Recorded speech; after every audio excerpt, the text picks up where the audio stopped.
చూద్దామా? నోవా తాత స్టోరీ చూద్దాం. మోసెస్ తాత ఏం చేసిండు? ఎవరు పిలిచిరు మోసెస్ తాతని? మోసెస్ అని ఎవరన్నారు? Very good. అబ్బా మీకు బాగా గుర్తుంది పిల్లలు. శబాష్ కొట్టుకోండి ఒకసారి. దేవుడు పిలిచింది కదా మోసెస్ తాతని.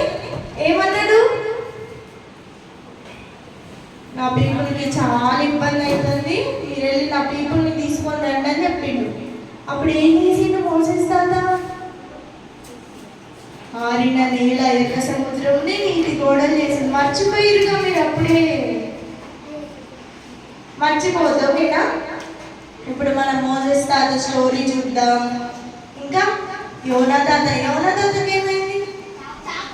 Very good, super. ఎన్ని డేస్ ఉన్నారా? వావ్, మీకు మస్తు గుర్తుందిరా. Very good. 3 days ఉన్నాడు కదా. యోనా తాత స్టోరీ, నోవా తాత స్టోరీ, అన్ని స్టోరీస్ చూద్దాం ఇప్పుడు. ఓకేనా? చూసిన తర్వాత శరణక క్వశ్చన్స్ అడిగితే చెప్పాలి మళ్ళీ మీరు. ఓకేనా?